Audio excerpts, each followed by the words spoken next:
Donald Trump. Est-ce que vous étiez au courant qu'il prenait par anticipation de l'hydroxychloroquine?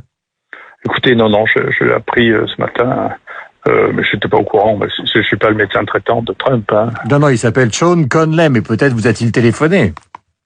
Non. Bon. Est-ce que cette hydroxychloroquine en prévention, puisque vous la défendez évidemment en mordicus depuis le début, est-ce que c'est une bonne idée? Vous savez, je voudrais que dans ce pays, on remette un peu les choses en perspective et qu'on se rende compte jusqu'à quel point il y a eu une hallucination collective des médias et d'un certain nombre de responsables sur l'hydroxychloroquine, qui est quand même un des médicaments les plus prescrits au monde, que tous les médecins ont prescrit dans leur vie, et on s'est retrouvé avec le directeur actuel de l'ANSM, plus le président actuel du comité de santé publique, plus le président du Conseil de l'ordre, à faire une espèce de dramatisation d'un médicament banal, alors que leurs précédents ont fait une pétition pour dire que le précédent directeur de l'ANSM, qui est un homme très sérieux, Dominique Marinaki, le précédent président du Haut Comité de santé publique ont fait un mot pour dire mais arrêtez cette folie avec l'hydroxychloroquine, c'est un médicament banal, classique, et donc on a inventé de tout, depuis les arrêts cardiaques, les atteintes rétiniennes, qui sont des choses qui arrivent après 50 traitements. Maintenant, la folie, l'hydroxychloroquine atteint surtout ceux qui n'en prennent pas. Ça, c'est mon diagnostic. Ça doit être préventif de la folie, parce que ceux qui ne veulent pas prendre de l'hydroxychloroquine sont devenus complètement fous dans ce pays. Il y aura un examen à faire de réflexion, de savoir comment les médias ont pu s'emballer sur un truc alors qu'ils suffisaient de demander à leur médecin traitant ce qu'ils pensaient du Plaquenil, parce que tout le monde en a prescrit. Donc comment on peut atteindre ce degré de folie? C'est une vraie question qui, sur le plan social, est extrêmement intéressante. Trump a dit, vous connaissez l'expression, parce qu'il a répondu aux journalistes qui le soupçonnent, il faut bien dire, Didier Raoult, depuis des semaines d'avoir donc le coronavirus, même si ça n'a jamais été confirmé. Il répond, vous connaissez l'expression, qu'est-ce que vous avez à perdre? Ça ne va pas me faire de mal. Donc d'une certaine manière, il rejoint un peu vos arguments. C'est pas arrêter de dire. Vous avez une manie, les journalistes, c'est dire vous pensez ça et vous pensez ça, et moi je ne suis pas comme ça. Je ne pense rien du tout. Moi je ne pense rien du tout. C'est que il y a un niveau d'ignorance dans ce pays qui est terrifiant. Vous avez qu'à regarder, il y a un rapport de la CNAM tous les ans pour savoir combien il se distribue de doses. L'année dernière, il s'est distribué 36 millions de doses d'hydroxychloroquine. Ça, c'est de la connaissance. Après, mon opinion et votre opinion, honnêtement, tout le monde s'en fout. Le problème, c'est que l'opinion est maintenant confrontée à des faits qui sont tellement violents qu'on se demande comment il est possible qu'il y ait un dérapage de cette nature et qu'on ait affolé le pays avec des choses qui sont du délire. Donc c'est une vraie question, c'est comment est-ce que collectivement tous ces gens sont devenus fous avec l'hydroxychloroquine. Est-ce que c'est, je sais pas, parce que ce pays est juste terrifié d'avoir une action? Est-ce que la meilleure solution en France, c'était comme on l'a dit en France, on ne fait rien et on attend que ça nous tombe sur la figure en attendant un essai qui n'arrivera jamais? Ou est-ce qu'il faut faire tout ce qu'on peut, y compris au début quand on n'a pas toutes les certitudes que c'est une efficacité, parce qu'on sait que ces médicaments sont totalement anodins. Et donc c'est la position qu'a pris la moitié du monde, c'est pas la position qu'on a pris nous, et c'est quelque chose qui a des conséquences, et qui a des conséquences qui vont se payer en nombre de morts. Mais est-ce que ça veut dire que finalement, si on avait autorisé, ce qui n'a pas été le cas par les autorités sanitaires françaises, votre médicament, on aurait finalement évité un confinement qui coûte, on vient de parler des 500 milliards à l'économie française et à l'économie européenne, une fortune colossale? Écoutez, je sais pas, le problème du confinement est un problème qui est plus complexe. Le confinement ne protège pas vraiment de l'infection, ça maintenant on en a la preuve, puisqu'il y a 2 études qui montrent ça. Enfin, il y a une étude espagnole qui montre que les gens confinés ont été plutôt plus malades que les gens non confinés, qui ont dû aller travailler, ce qui est pas étonnant, parce que si vous vivez toute la journée avec votre famille et qu'il y en a un qui est malade, il contamine tout le monde. Nous, on voit ça dans les EHPAD où il y a plusieurs malades, où il y en a pas du tout. Donc, si vous mettez le loup dans la bergerie sans tester personne, il est évident qu'à la fin, tout le monde c'est une maladie contagieuse. Enfin, moi, je sais ce que sont les maladies contagieuses, c'est comme ça que ça marche. Vous prenez un qui est infecté, vous mettez ça au milieu de gens qui sont pas infectés, à la fin, il y a plusieurs infectés. C'est béaba, ça. Ça, c'est une chose. En revanche, maintenant, le rôle du confinement dans le contrôle de la panique sociale, qui est quand même intrinsèque à ce pays, ça c'est pas la faute des politiques. Ce pays est dans un état de panique sociale, parce que quand même ce relais sur la folie de l'hydroxychloroquine, c'est quand même la presse, c'est que tout le monde s'est mis à délirer sur l'hydroxychloroquine. Donc ce gouvernement, il gère un pays qui est est au bord de la crise de nerfs, qui s'affole pour tout, qui n'arrive plus à agir, et donc ça, c'est ce qu'on est en train d'observer. Alors, si le confinement a empêché les gens d'être en pleine panique, peut-être que ça a évité un désastre encore bien pire que celui que l'on va voir maintenant. J'en sais rien. Politiquement, c'est compliqué. La question de la peur, Didier Raoult, elle est conséquente à une manifestation que je vais tenter de vous décrire. Il y a des gens, on l'a vu, vous le savez, que vous avez testé, qui ont effectivement une version du Covid-19 qui est, disons, banale. Il y a même le danger de ceux qui n'ont absolument strictement aucun symptôme. Et puis il y a des gens qui sont totalement, et vous en avez soigné comme clinicien, qui sont totalement ravagés par cette maladie. Non seulement qui décèdent, mais qui sont très handicapés, qui restent pendant des jours et des jours dans le coma, avec des conséquences qu'on ne connaît pas.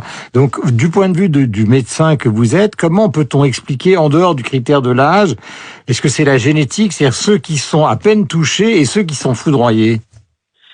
Vous savez, les maladies infectieuses ont toujours été comme ça, mais en tout cas, on soigne plus. Il y a moins de morts à la fin si on soigne les gens que si on les soigne pas. Ça, si vous voulez, c'est aussi des choses qu'il faudra un peu revenir sur terre, parce que je pense que tout le monde est devenu cinglé. C'est que la médecine, c'est de faire le diagnostic, c'est de soigner les gens, et quand ils sont contagieux, c'est de les isoler. Moi, je répète ça depuis tout le temps. J'ai l'impression que de dire ça apparaît complètement fou. Une partie de la presse qui prouve que chacun a sa propre définition de la folie. Moi, j'ai la mienne et je vois qu'elle n'est pas partagée. Moi, ça fait 42 ans que je fais les maladies infectieuses. Écoutez, qu'on m'explique que c'est pas comme ça qu'on fait les maladies infectieuses à mon âge, ça me laisse un peu pantois. Voilà, les maladies infectieuses, il faut en faire le diagnostic, il faut en faire le traitement. On utilise ce qu'on peut utiliser. D'ailleurs, honnêtement, les pays dans lesquels on avait moins d'état d'âme, ils ont tous traité et donné 2, 3 antiviraux, tout ce qu'ils avaient sous la main pour soigner les gens, comme on l'a toujours fait en médecine. Et là, l'idée même sur laquelle il faudra réfléchir, que c'est l'État qui définit ce que fait le médecin face à son malade, c'est aussi un abus, franchement, de fonctionnement qu'il faut arrêter. Il faut arrêter cette pente-là maintenant, de demander à des gens qui sont plutôt pas compétents d'ordonner ce que les médecins doivent faire à leurs malades. C'est pas bien. Voilà. Véran, il est neurologue, s'il n'est pas infectiologue.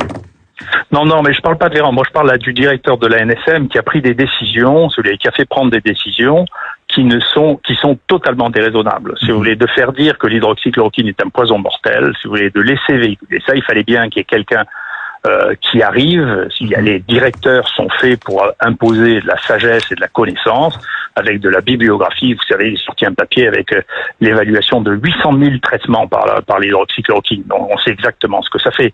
Donc, si on n'est pas capable d'arrêter des folies comme ça, ou au contraire de les propager, si vous voulez, il faut changer les gens. Donc, je pense que une des erreurs qui a été faite, c'est de pas le changer. Est-ce que vous avez le sentiment, par exemple, alors là, je ne sais pas si c'est qu'il y a un facteur dans ces maladies infectieuses que vous connaissez, qui a un facteur génétique qui peut être important en dehors de l'âge? Non, mais si vous voulez, les maladies infectieuses, c'est compliqué. Donc c'est pour ça que quand les médias les traitent de manière simple, ils se trompent tout le temps. C'est compliqué, une maladie infectieuse, ça dépend du microbe, ça dépend du malade, ça dépend de l'écosystème, ça dépend de la saison, ça dépend de la latitude, ça dépend, et donc c'est compliqué. Donc il n'y a pas, c'est pas 1 et 1 font 2, les maladies infectieuses. Ça, c'est comme on les voyait au 19e siècle, d'accord? Ça, c'est la vision pasteurienne ou de corps. C'est plus comme ça. Donc la sensibilité, vous voyez, par exemple, nous on commence à comprendre, mais c'est trop tôt pour l'expliquer. Donc je vous laisserai là-dessus. On commence à comprendre à peine maintenant pourquoi les enfants ne sont pas infectés. D'accord, c'était un mystère. Les infections virales, la plupart du temps, les enfants sont infectés. Et là, les enfants ne sont pas du tout infectés. On était les seuls à le savoir. Bien sûr que personne n'a regardé, personne n'a fait d'études sur ce pays pour savoir quel était le degré de portage des enfants à part nous. Donc nous, on a regardé, les enfants ne sont pas porteurs. Donc l'idée qu'on dit que les enfants vont infecter les grands-parents, c'est une histoire de la grippe, ça n'a rien à voir avec cette maladie. Ils sont pas porteurs. Et on savait pas, on comprenait pas, parce que c'est la première fois qu'on voit ça. Maintenant, on sait pourquoi, parce qu'on travaille plutôt que de faire des commentaires oisifs, et que donc maintenant on sait très bien pourquoi les enfants ne sont pas porteurs. Donc tout ça, c'est de la connaissance, et donc c'est pas du buzz, des conversations sans intérêt, si vous voulez. Et donc au bout d'un moment, il faudra bien que ce pays se pose la question de savoir pourquoi personne n'est capable d'aller regarder les données basiques avant d'en faire une espèce de scandale national. Si vous voulez, pourquoi est-ce que personne ne demande à son médecin traitant, est-ce que c'est vrai que le plaquenil est un poison? Ça, c'est un truc de fou furieux. Est-ce que vous êtes lucide sur le degré de folie qu'a pris ce pays?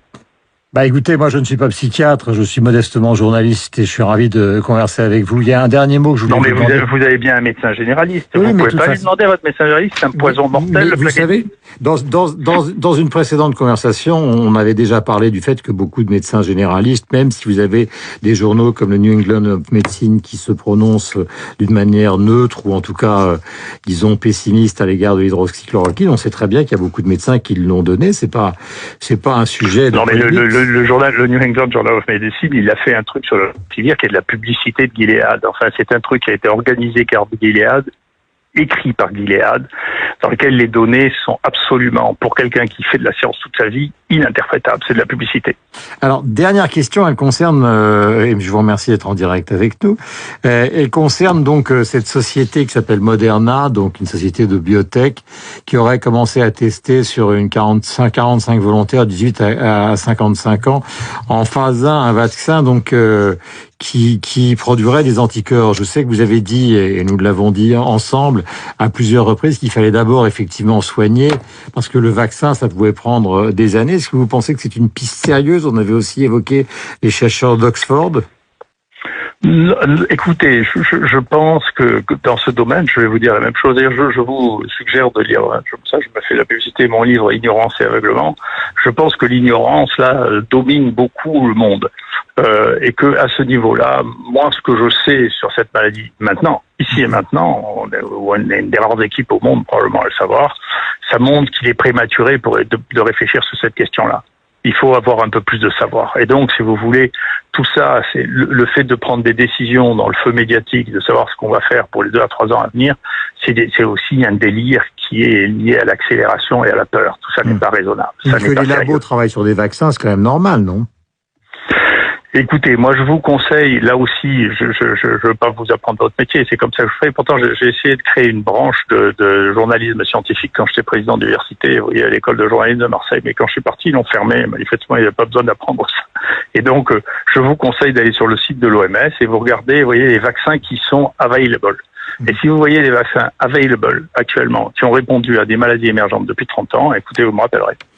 Donc ça n'a jamais marché. Vous nous avez donné l'exemple du sida il y a des années, puisqu'on n'a jamais trouvé de vaccin, que ce sont des... Oui, il y a un très bel article qui vient de faire s'effondrer tous les espoirs de vaccins sur le sida, dont on avait trouvé qui protégeait dans 30% des cas en Thaïlande. Là, il a associé, ça n'a pas marché. Quand vous voyez le nombre de milliards qu'on a injecté là-dedans, c'est une des raisons d'ailleurs pour laquelle une partie de la communauté du sida me déteste, c'est parce que quand même, si les gens me croient, on va leur couper une source d'un truc qui a quand même permis de dépenser des milliards. Dernière question, la Chine. Professeur Didier Sicard, qui a été pendant longtemps, vous le savez, vous le connaissez, le président du comité d'éthique. Oui, c'est un type bien. Ouais. Voilà. Il a dit, pas de problème avec. Il défend un peu la même idée que vous, c'est-à-dire que les scientifiques chinois sont de très bon niveau, peut-être même les meilleurs actuellement sur ce type de maladie. Mais il dit il y a un problème avec les Chinois et ça nous ramène à l'enquête de l'OMS qui vient de se réunir. Il faut absolument qu'ils ferment ces fameux marchés où ce transfert de l'animal à l'homme un certain nombre de virus. Et Sicard dit, puisque vous le connaissez, on s'entend très bien scientifiquement avec les Chinois, mais ils ne prennent toujours pas cette décision. Est-ce qu'il a raison sur ce plan-là? Moi, je vous dirais 2 choses. La première, je suis frappé de voir que la mortalité à Wuhan, d'où est partie les choses, est très, très, très, très inférieure à celle de Paris. Et donc, vous devriez réfléchir à ça. C'est ça qui devrait vous faire réfléchir. Vous savez, il y a eu plus de morts dans l'Île-de-France, où il y a la même population qu'à Wuhan. Et donc, plutôt que de prendre les Chinois pour des imbéciles, on devrait se demander comment... des imbéciles, je vous pose une question. Comment en France on est arrivé à... Globalement, ce que dit Sicard, et ce qui n'est pas inintéressant, ce que moi je fais depuis très longtemps, c'est que la plupart des infections qui démarrent chez l'homme sont des zoonoses, c'est-à-dire ces maladies des animaux. Et donc, tout dépend des animaux que vous avez autour de vous. Nous, on a des épidémies monstrueuses dont vous n'avez jamais entendu parler parce que vous êtes déconnecté de la réalité et de la connaissance, qui sont les épidémies d'infections urinaires par Escherichia coli, qui sont dues aux élevages de poules que nous avons. On a des épidémies de staphylocoque doré, dont celle des staphylocoques dorés multirésistants, qui est due aux élevages de porcs. C'est-à-dire qu'en réalité, c'est à chaque fois que vous avez une communauté animale relativement dense, se développent des épidémies dans ces communautés animales. C'est la densité des animaux qui fait l'épidémie. Il est clair que parmi les animaux sauvages, ceux qui ont les communautés les plus denses sont les chauves-souris. Les chauves-souris ont des communautés. Dans une grotte, vous pouvez avoir plusieurs milliers de chauves-souris qui vont se contaminer, avoir des maladies épidémiques, et que donc ce qui compte, c'est pas qu'ils soient sauvages ou pas sauvages, c'est qu'ils vivent dans des collectivités extrêmement larges. Mais quand vous voyez une collectivité de cochons ou une collectivité de poules, je vous assure que les épidémies qui circulent, on a eu jusqu'à 25% nous des infections urinaires en France qui étaient dues à une épidémie chez les poules. Donc simplement ça, vous ne savez pas ou vous en parlez pas, ou simplement les gens s'intéressent à autre chose que ce qui émerge en connaissance scientifique depuis le XXIe siècle. Donc en réalité, les animaux sont une source d'infection. Les animaux qui vivent en collectivité sont une source d'infection. C'est pas les animaux individuels. Le risque que vous attrapiez quelque chose en mangeant un tigre est assez faible. Mais si vous mangez une chauve-souris, c'est assez commun. Et c'est pas qu'en Chine. Moi, je peux vous dire, on est en train de décrire une maladie de même nature en Nouvelle-Calédonie parce qu'ils mangent les chauves-souris. Et comme ils mangent les chauves-souris, il y a une maladie spécifique des chauves-souris en Nouvelle-Calédonie qui se répand probablement partout en Océanie.